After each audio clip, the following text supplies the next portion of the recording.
Good morning, friends. Welcome to our 12th lecture of Industrial Engineering, chapter number 6। Last lecture के अंदर हमने JIT मतलब just in time री engineering सब के बारे में डिस्कशन किया था। ठीक है, तो आज का लेक्चर हमारे लिए बहुत ही इम्पोर्टेंट रहने वाला है और इसके अंदर GTU के अंदर बहुत सारे क्वेश्चन पूछे जाते हैं जो इंडस्ट्रियल इंजीनियरिंग के अंदर इम्पोर्टेंट है। तो आइए चलिए स्टार्ट करते हैं अपना आज का टॉपिक। तो आज का जो हमारा टॉपिक है वो है एर्गोनॉमिक्स। ठीक है, एर्गोनॉमिक्स का मतलब होता है जब भी कोई वर्कर किसी मशीन के साथ या किसी चीज के साथ काम करता है तो मशीन और वर्कर दोनों के बीच का जो रिलेशनशिप होता है उसको बोला जाता है एर्गोनॉमिक्स। तो यहाँ पर इंडस्ट्री के अंदर एर्गोनॉमिक्स जो है वो बहुत ही इम्पोर्टेंट रोल प्ले करता है प्रोडक्शन के अंदर। अगर आपकी मशीन की बनावट इस तरीके की होगी कि वो वर्कर को काम करने में या ऑपरेट करने में बहुत दिक्कत वाली होगी तो वो वर्कर अच्छी तरीके से काम नहीं कर पाएगा। तो यहाँ पर आप देख सकते हो फर्स्ट फोटो के अंदर कि एक वर्कर है, वो अपने वर्क प्लेस पे काम कर रहा है तो उसके हाथ जो है वो सफिशिएंट जगह पर पहुंच पा रहे हैं जिससे वो कुछ भी चीज उठा सकता है या बटन दबा सकता है। ठीक है, या किसी चीज को ले सकता है। उसी तरीके से कंप्यूटर के ऊपर अगर आप काम कर रहे हो तो कंप्यूटर भी एक टाइप का मशीन है।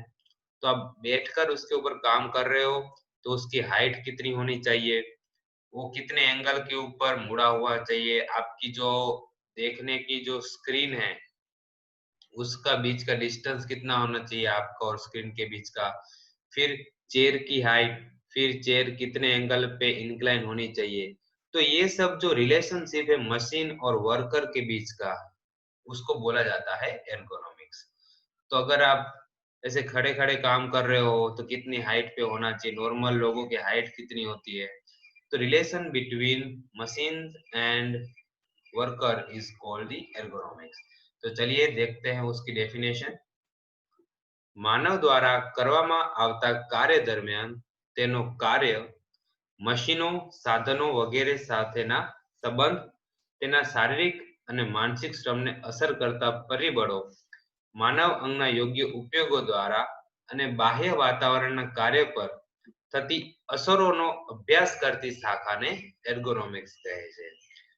It means ergonomics means the application of human biological science in connection with the engineering science to achieve the optimum mutual arrangement of man and his work, the benefits being measured in the terms of human efficiency. तो उससे machine और उसके ऊपर काम करने worker के जो relation है उससे ऑप्टिमम मतलब मैक्सिमम प्रोडक्शन कैसे मिले उस तरीके की डिजाइन हम मशीन की करें उसको बोलते हैं एर्गोनॉमिक्स। तो मेन ऑब्जेक्टिव क्या है एर्गोनॉमिक्स के? तो કાર્યની ઝડપ અને એક્યુરેસી વધારવા માટે અને માનવ અને મશીનોનું કાર્યનું યોગ્ય સંકલન કરવું। तो इससे आपका काम भी फुल स्पीड में होगा और आपकी एक्यूरेसी भी बढ़ेगी। ये उसका ऑब्जेक्टिव है, बढ़ाना। कारीगरને જરૂરિયાત પ્રમાણે કાર્યસ્થળમાં જરૂરી સુધારાઓ કરવા। अगर वर्कर को कुछ चीज में दिक्कत हो रही हो तो उसको इम्प्लीमेंट चेंज करना, ये इसका ऑब्जेक्टिव है। डिजाइन मतलब एर्गोनॉमिक्स मतलब होता है मशीन की डिजाइन, जो अपन उसके ऊपर काम कर रहे हैं तो अच्छी तरीके से हमको उसके साथ कनेक्शन हो जाए मशीन और मैन का। કારીગરની કાર્યક્ષમતા વધે, તેનો શારીરિક અને માનસિક થાક ઘટે તે પ્રમાણે મશીનો, સાધનો, કંટ્રોલ અને ડિસ્પ્લેની ગોઠવણ કરવી। मशीन के ऊपर कारीगर काम कर रहा है तो उसको भी मजा आना चाहिए काम करने में। उसकी जो मशीन की डिस्प्ले है, बटन है वगैरह सब अच्छी जगह प्लेस होने चाहिए ताकि उसको कोई प्रॉब्लम ना हो वहां तक पहुंचने के लिए। કાર્યસ્થળનું વાતાવરણ એવું રાખો કે જેથી कारीगरनी कार्यक्षमता વધે। एनवायरनमेंट आजू-बाजू का ऐसा रखना कि उसको काम में प्रोडक्टिविटी ज्यादा रहे। कारीगरनी कार्यक्षमताने असर करता अवाज, तापमान અને ભેજ જેવા પરિબળોનું નિયંત્રણ કરવું। तो जो आसपास हमारे जो भेज है, टेम्परेचर है और नॉइज है, उन सब का भी कंट्रोल करना, वो ये एर्गोनॉमिक्स के अंदर आता है। अब इसका एप्लीकेशन कहाँ है एर्गोनॉमिक्स का? तो फर्स्ट एप्लीकेशन है કારીગરના માનસિક અને શારીરિક શ્રમને ઘટાડી તેમની કાર્યક્ષમતામાં વધારો કરવો। जो वर्कर को थकान हो रही है उसको कम करने में उपयोगी है ये एर्गोनॉमिक्स। कारीगરના અંગોનો યોગ્ય ઉપયોગ થાય તે રીતે કાર્યસ્થળ, કારીગરની બેઠક, કાર્ય ટેબલ અને અન્ય સગવડોની ગોઠવણ કરવા માટે, तो वो अच्छी तरीके से बैठ पाए, उसको कंफर्ट मिले, इस तरीके से हम डिजाइन करते हैं। मशीनों અને સાધનોના ડિસ્પ્લે અને કંટ્રોલ પેનલની इक्विपमेंट स्पष्ट वांची शकाय तेवी गोठवण करवी।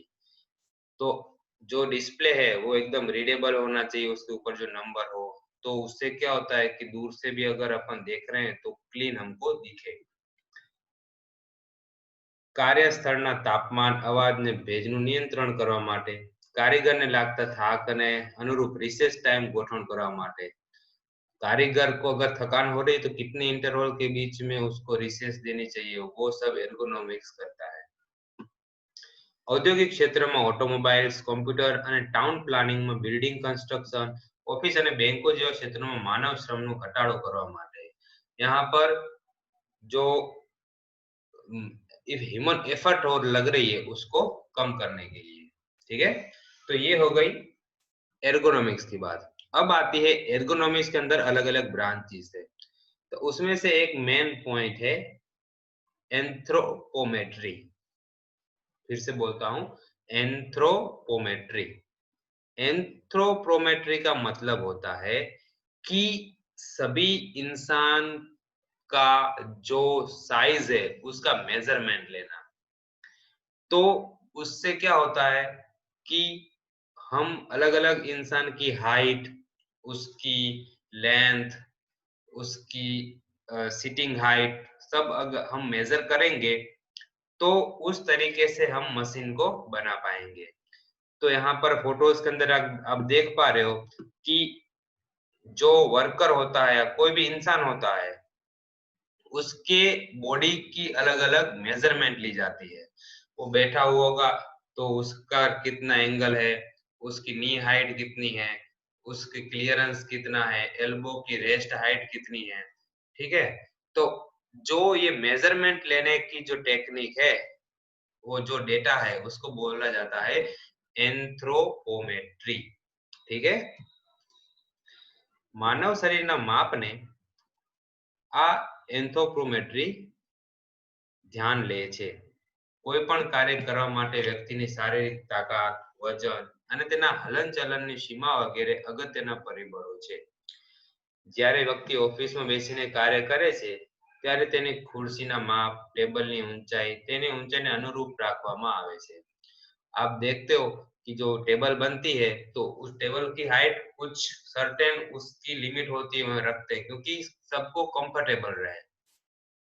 तो आप देखोगे तो वहां पर सभी इंसान बैठ पाएंगे, लंबी हाइट वाला होगा तो भी, छोटी हाइट तो उनको वो कंफर्टेबल रहेगा। तो ये सबकी बॉडी की मेजरमेंट लेकर वो टेबल की एक पर्टिकुलर हाइट डिसाइड की जाती है। मशीन चलावनार ऑपरेटर સહેલાઈથી અને અસરકારક રીતે વધુ સમય માટે કાર્ય કરી શકે તેથી જુદી જુદી લીવરો, handle lever, hand lever, control નોબની ગોઠવણી મશીનની ડિઝાઇન કરવામાં આવે છે।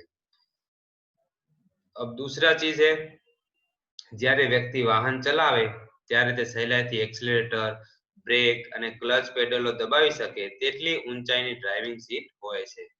तो आप देख सकते हो कि कार की जो ड्राइविंग सीट होती है वो भी एक सभी इंसानों के लिए बने होती है, लंबी हाइट वाले, छोटी हाइट वाले। तो ये सब कैलकुलेशन करके बनाई जाती है कि इतनी हाइट रखेंगे तो इस हाइट का इंसान बैठ पाएगा, सीट की नाप रखेंगे। तो ये मेजरमेंट करने की जो टेक्निक है उसको बोलते हैं एंथ्रोपोमेट्री। ठीक है, अब एंथ्रोपोमेट्री के अंदर मेंस का अलग अलग ये नाप लिया जाता है। आप देख रहे हो कि हर एक बॉडी पार्ट का मेजरमेंट होता है कि अलग अलग साइज के लोग ले लेते हैं, फिर उनका मेजरमेंट करते हैं। वैसे यहाँ पर फोटो में आप देख पा रहे हो कि एक जेंट्स का अलग अलग एंथ्रोपोमेट्री किया हुआ है। ठीक है, तो इस तरीके से लेडीज का भी आपकी बुक में दे रखा है। अब आता है most IMP topic of this chapter, नियमित અને મહત્તમ work area, normal and maximum working area. तो यहाँ पर आप देख पा रहे हो कि जब भी कोई इंसान बैठ के काम कर रहा होता है, तो अगर वो नॉर्मल पोजीशन में है तो उसकी जो नी है वो बेंड है और वो काम कर पा रहा है। तो जहां तक नी बेंड है वहां से लेकर उसका हाथ जहां तक पहुंच रहा है, उस वर्किंग एरिया को बोला जाता है नॉर्मल वर्किंग एरिया। ठीक है, और वो अपने शोल्डर को राइज करके जो जहां तक मैक्सिमम लिमिट तक पहुंच पाए उसको बोला जाता है मैक्सिमम वर्किंग एरिया। तो कंफर्ट पोजीशन के अंदर जो आपका एरिया है उसको बोलते हैं नॉर्मल वर्किंग एरिया, और जो मैक्सिमम लिमिट जहां तक आपका शोल्डर राइज होकर आप चीज को उठा सकते हो उसको बोला जाता है मैक्सिमम वर्किंग एरिया। तो फोटोज के अंदर आप देख पा रहे हो कि normal working area first picture के अंदर आपको दिखाई दे रहा है। यहाँ पर आपका हाथ इस लिमिट तक पहुंचाएगा अगर आपकी नी एल्बो बैंड है तो। ठीक है, अब दूसरे के अंदर आपने आपके जो शोल्डर है, शोल्डर मूवमेंट से आप मैक्सिमम एरिया जो कवर कर पा रहे हो उसको बोलते हैं मैक्सिमम वर्किंग एरिया। तो यही चीज है।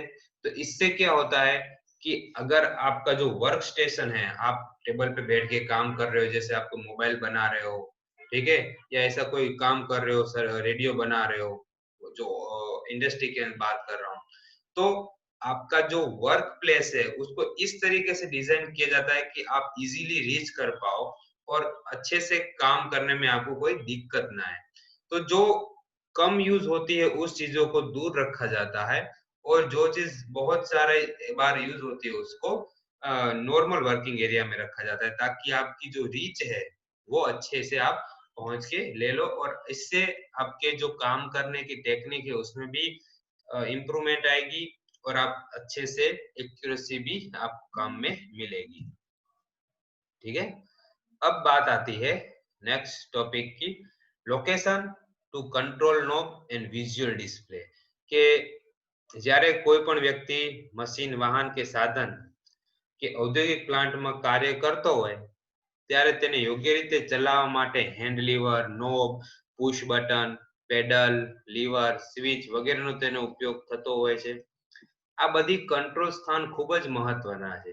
જો આ કંટ્રોલના સ્થાન નિયમિત વર્કિંગ એરિયામાં ગોઠવવામાં આવે તો વ્યક્તિ વધુ કાર્યદક્ષતાથી કાર્ય કરી શકે છે। તેનો મશીન અને સાધનો ઉપર યોગ્ય કાબુ જળવાય છે। આથી સારી રીતે કાર્યપ્રણાલીથી તે કામ કરી શકે। કામ કરવામાં તેને વધુ તાકાત લગાવવી પડતી નથી। આથી તેનો થાક કે કંટાળો આવતો નથી। પરિણામે અકસ્માતો થતા નથી। आपने कार के अंदर देखा होगा कि जो डिस्प्ले है उसके आसपास बटन दिए होते हैं, आपकी स्टीयरिंग के ऊपर बटन दिए होते हैं, बाइक चला रहे हो तो बाइक के अंदर पुश बटन दिए होते हैं, फिर हॉर्न का बटन। तो आपको पता ही है कि वो चीज यहाँ पर होगी। तो उससे क्या होता है कि आपको काम करने में भी मजा आता है। डिस्प्ले होती है तो वो भी अच्छे से आप देख सकते हो। तो इनसे आपकी एफिशिएंसी भी बढ़ती है और एक्सीडेंट भी कम होते हैं। ठीक है, તો કંટ્રોલના સ્થાનને સાથે સાથે તેની ડિઝાઇન પણ ગણતરીમાં લેવામાં આવે છે। તો અગર आपकी जो कंट्रोल पैनल है उसकी डिजाइन भी कंसीडर की जाती है। જેમ કે લીવર, સ્વિચ કે પુશ બટનને ચલાવવા માટે વધારે અથવા ઓછા બળની તેમજ વધારે કે ઓછી જગ્યાની જરૂર પડે છે।